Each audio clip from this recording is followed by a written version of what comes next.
నాగుల పంచమి పండుగకు సంబంధించిన పూర్తి వివరాలు. పండుగ నేపథ్యం, ప్రాముఖ్యత. సమయం: ఇది ప్రతి సంవత్సరం శ్రావణ మాసం శుక్లపక్షం పంచమి తిథి నాడు జరుపుకునే ముఖ్యమైన పండుగ.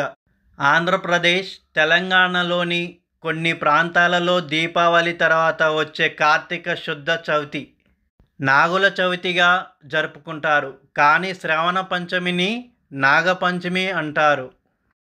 నాగదేవత ఆరాధన. సర్పాలను, నాగదేవతలను పూజించడం ఈ పండుగ ముఖ్య ఉద్దేశం. హిందూ ధర్మంలో సర్పాలు దైవ స్వరూపాలు.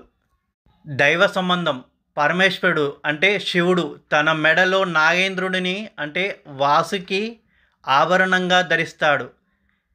శ్రీ మహావిష్ణువు అంటే విష్ణుమూర్తి ఆదిశేషుడిపై శయనిస్తాడు. అందుకే నాగులను పూజించడం పరమేశ్వరుడిని, శ్రీ మహావిష్ణువును పూజించడంతో సమానంగా భావిస్తారు. బ్రహ్మదేవుడు ఆదిశేషుడిని అనుగ్రహించిన రోజుగా చెబుతారు.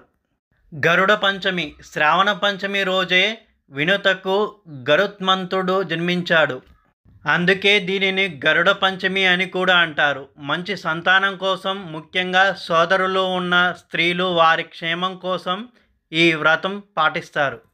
ఆచారాలు, పూజ విధానం: నాగదేవత విగ్రహాలకు, పుట్టలకు లేదా వెండి, రాగి, రాతితో చేసిన నాగపడిగలకు పూజ చేస్తారు.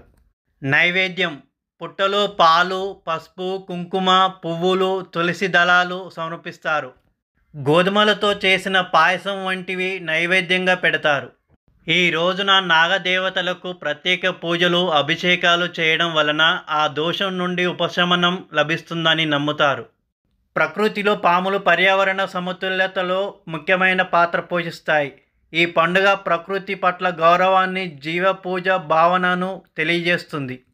ఒక పురాణ కథ ప్రకారం నాగుల కులాన్ని ఒక శాపం నుండి విముక్తి చేసిన రోజు శ్రావణ శుద్ధ పంచమి.